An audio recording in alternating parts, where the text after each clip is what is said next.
Will Muschamp is the 14th full-time head coach in the history of South Carolina football, trying to turn things around in Columbia following 3-9 in 2015. And the spring game just concluded last Saturday. We bring in a Will Gunter, our friend from Fox Sports there in Columbia in Greenville. It's always a good time. Will, thanks for jumping on with us.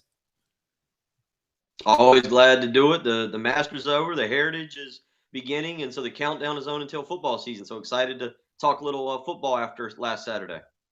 Yeah, and so many positives out of this spring game. We don't want to start on a bad note, but we kind of have to. It's a bit late breaking news involving Skai Moore, safety linebacker, arguably the best player on the team, possibly missing some time. It looks that way. It's not been released by the university. I think there's still a lot of things that need to be worked through. But it sounds like, without a doubt, he'll be out for at least the Vanderbilt game on September 1st, Thursday night in Nashville, when the Gamecocks open the season. The word that is kind of being circulated down here is it's potentially due to some impermissible benefits, maybe when he had initially declared for the NFL draft back in December and fully anticipated on going into the NFL draft. And then after some conversations with Will Muschamp, decided maybe the best decision was to return to school for his senior season. But at that point, it may have been a little bit too late. From my understanding, South Carolina and Skai Moore and everybody involved has been completely honest and has not tried to cover up or hide anything. And that is why that there's still some discussion on how long the suspension could be, on what exactly the repercussions will be. But it does. We've spoken with enough people that we feel comfortable today, or I've heard enough that I feel comfortable saying that he'll at least miss the September 1st game against Vanderbilt. There's going to be a suspension, so at least it's going to be one game. I say barring anything, but it sounds like, dating back to maybe something that happened in December, he will at least miss one game. Will, what fascinates me about college football more than anything is the play on the field. The product on the field is like none other, and the pageantry and the fanaticism surrounding it. What also intrigues me is kind of trailing these programs and tracking them and seeing how they're on a trajectory and where they're headed. For South Carolina, it's been a long history of marginal play. Steve Spurrier takes over. He basically churns out a ton of 8-4 and 7-5s, and then they peak with those 3 double-digit winning seasons, 3 top 10 finishes. Now things change so quickly. You're 3-9 coming off that season. You hire Will Muschamp. I don't know that there's a coach, Will, who is more polarizing. You know, you can say Myers, Saban, Harbaugh. Those guys are polarizing because they've got the love-hate factor across the country, but there's no question that they're going to produce. Everybody's checked that off the box. They're winners. Will Muschamp, man, you get 5 or 10 avid football fans in a room and debate about Will Muschamp and whether he's going to turn the corner at South Carolina or he was the worst selection in the world, and you're going to get that room split. It's very interesting. So what's the vibe among the Gamecock fans in regards to optimism that this thing is going to get turned around and that Muschamp is the right guy for the job? Well, I think to start with, you got to understand 2 key factors, and number one is, and they go hand in hand. And number one is what is happening at Clemson, right up the road with your main rival. And what you see there is what a lot of people believe is a product of recruiting and hard work and social media, wrapped into one university that basically has allowed them to achieve the success that culminated in going to the national championship game this year. They are one of the best, if not the best universities, best athletic football programs in the country at selling themselves to recruits. So it backs up to recruiting. South Carolina fans, for the last 5 or 6 years, have seen a significant decline in recruiting by the staff. Really, after the in-state kids departed, Jadavian Clowney and Marcus Lattimore, Alshon Jeffrey, Stephon Gilmore, all in-state kids. And so a lot of South Carolina fans looked up the road with envy to Clemson at the effort and the work that was being put into the recruiting trail, and then looked at Steve Spurrier, and while very happy with the accomplishments he had, wondered why they couldn't achieve more, why they were such a significant drop-off. So I think when a lot of people look at Will Muschamp's tenure at Florida outside of the South Carolina program and question whether he can get it done, the fan base at South Carolina sees a guy who is dedicated to recruiting, much like their counterpart, their rival, just up the street in Dabo Sweeney, a guy who is going to get on Twitter and be active and build the hashtag Spurs up every time a player commits, is going to get guys on campus. Steve Spurrier made some mistakes down the stretch. The biggest mistake Steve Spurrier made was admitting, and this wasn't an admission of guilt. This was saying, hey, we do things differently at South Carolina. We don't have to work as hard as Nick Saban, where we have cots in our office and we're on the road 360 out of 365 days, and we're on the phone 20 out of 24 hours. Steve Spurrier openly admitted that.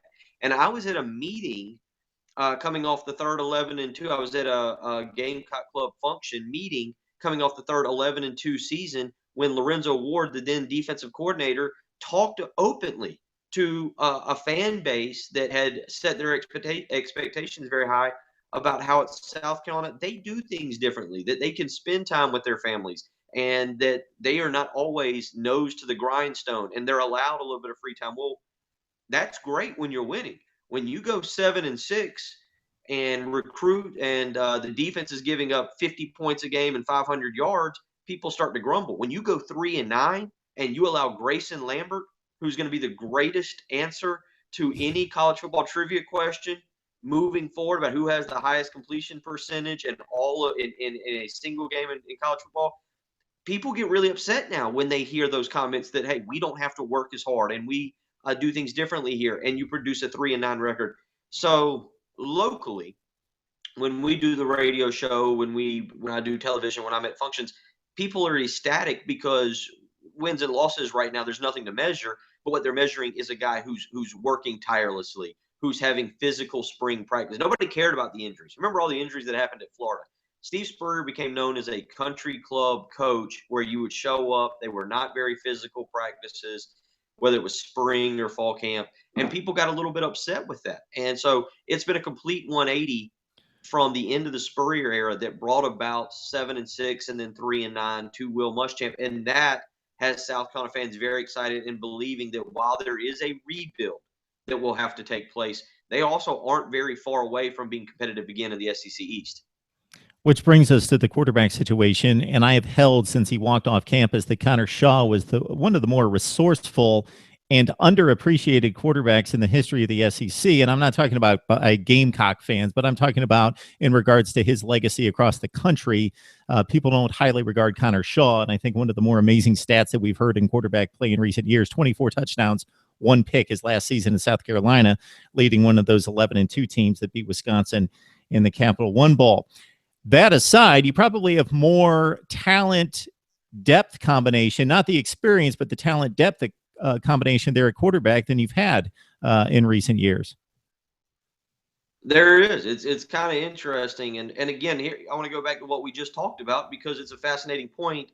Steve Spurrier should get credit for landing Brandon McElwain, but here comes Jake Bentley right behind him, who was a 2017 recruit who were reclassified to the 2016 class. And people are already talking about in less than 6 months on campus, Will Muschamp did something that Steve Spurrier never could, and that's land an elite quarterback recruit nationally. Now, we don't have enough time to get into the fact that Bobby Bentley is the father of Jake Bentley, and that had played a lot into it. But you talk about Brandon McElwain, who's on campus, who was an Elite 11 quarterback. Jake Bentley is coming to campus. Connor Mitch was highly thought of and still needs to prove a lot of things. Lorenzo Nunez is an interesting option, and Perry Orth has the experience. I used to coach, Mark. I used to coach, and I tell my kids, when people tell you you have potential, that's the worst word in the world because it means you haven't done anything, and the expectation is for you to do something big. South Carolina's quarterbacks have potential. Brandon McElwain could be very good. He can run. He can throw. Jake Bentley could be very good. Connor Mitch has only played 6 quarters in his career, has thrown less than 40 passes in his entire college career.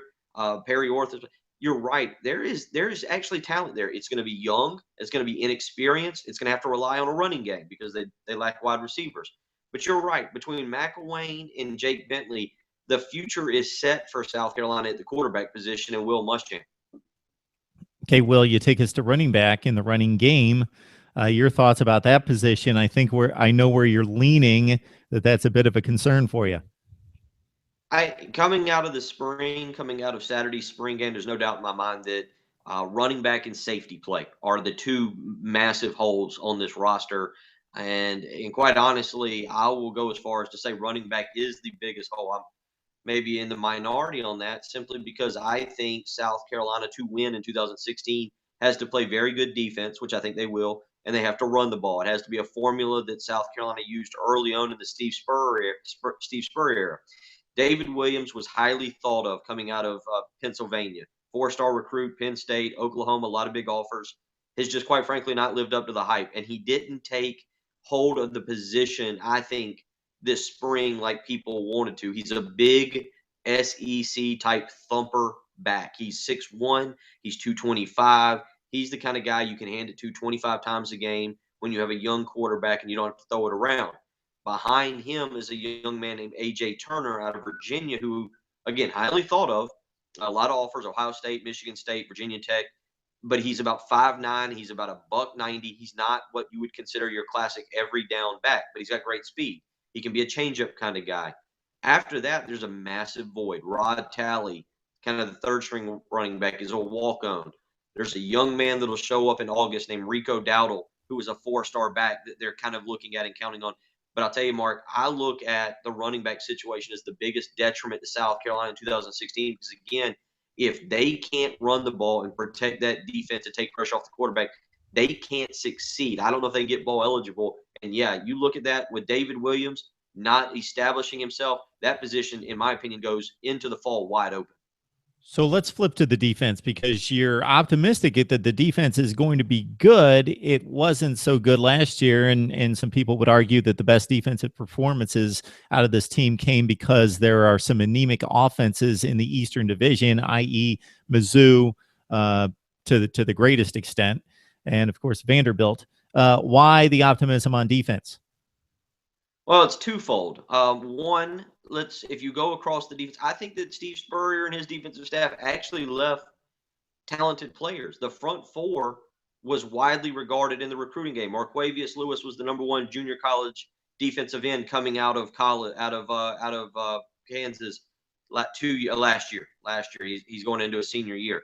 Kelsey Griffin was a four-star defensive tackle out of the state of Georgia who was highly regarded. Taylor Stallworth is highly thought of. Dante Sawyer, who didn't play this spring because of shoulder surgery, will be back, and he went to junior college for a year, but he had offers from everybody in the Southeast. Boozy Whitlow, a defensive end, again, highly thought of. The linebacking group is the same way. I could go through 7 or 8 guys who had big-time offers, had the major offers. Bryson Allen Williams had offers from Alabama and Georgia and Florida. Lorenz Bryant, another linebacker, the same way. We've seen, even though we talked about his suspension, Skai Moore being a veteran. Jonathan Walton is a veteran. Chris Lamons, a defensive back, is a guy who had a lot of offers. So when you go through the roster, the talent's there. And until I see it with my eyes, now I said this last August, so this could happen 2 years in a row and I could be a complete fool. You can't convince me that Will Muschamp, for all his faults maybe at Florida offensively, you can't convince me that he's a bad defensive coach and that just based on those talented players with better coaching aren't going to be a better defense.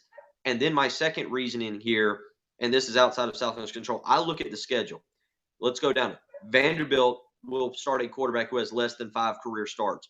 Mississippi State will start a brand new quarterback. Kentucky with Drew Barker will start a brand new quarterback.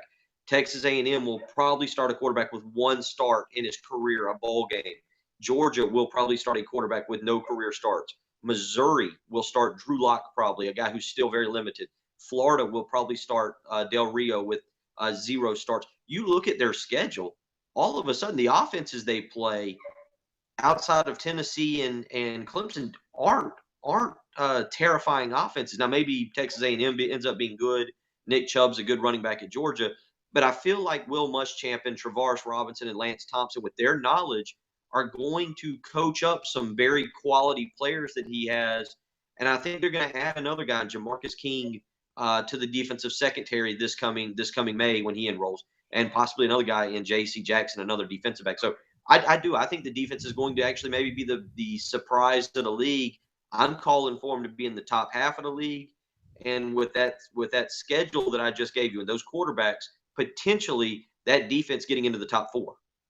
So it could have more to do with the schedule and the opponents not bringing back quality quarterbacks. So I get the equation. So it's not necessarily just the South Carolina defense. It's that the results are going to say this is a better than average defense because of who they've played. Well, but again, you go through that list, and I don't want to kill your whole evening here, but I gave you the defensive line. Jamarcus King was the number one defensive back in the country. Chris Lamont is a very good defensive back. J.C. Jackson is a very good defensive back. DJ Smith was a safety coming out of Georgia that again had offers. I like stars. I'm a love following recruiting and getting into it. Stars can be misleading. I always like looking at the offers. Who offered that player? Because I never know. I did recruiting for a while. What are you trying to base your recruiting on? Are you when you do a recruiting ranking? Are you trying to base it on what the kid's going to be in college? Are you trying to base it on what he's going to be projected as an NFL player? And it's funny, every recruiting analyst you ever ask always has a different answer.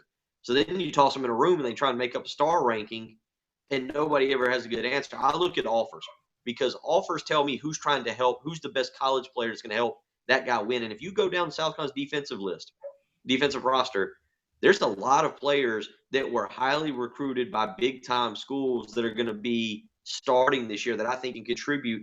And again, maybe I'm going overboard and giving Will Muschamp and Travaris Robinson and Lance Thompson too much credit, but I think coaching will also be a massive difference for the defense in 2016. Well, Gunter joining us from Fox Sports Radio. And Will, you don't have to worry about tying up my night. If anything, I'm tracking you down to bring the knowledge to the table here. In fact, if you're ready for this challenge here, Will, now that we've got the spring game out of the way, between now, which is mid-April, and the first week of August when they go back to camp, I would love to do a positional breakdown and hit on every position on this football team and get your breakdown. Yeah, we can always do that. It'll change for South Carolina a little bit, but yeah, we can always. That's not a problem. That's a great way to. I think there's 13 weeks. I added them up the other day. It's 13 weeks, maybe 15 weeks. I actually a little bit more than that, maybe 17 weeks. I added them up and I've already forgotten. But great way to get through the next several weeks as we get to August. I love it. Will Gunter from Fox Sports Radio there in Columbia and Greenville, South Carolina. Will, it's always a good time. Appreciate it. Anytime, Mark. Always appreciate it, man. Hope you have a great rest of the weekend. We're going to enjoy the Heritage Golf Tournament down in Hilton Head this weekend. One more weekend before taking the summer off.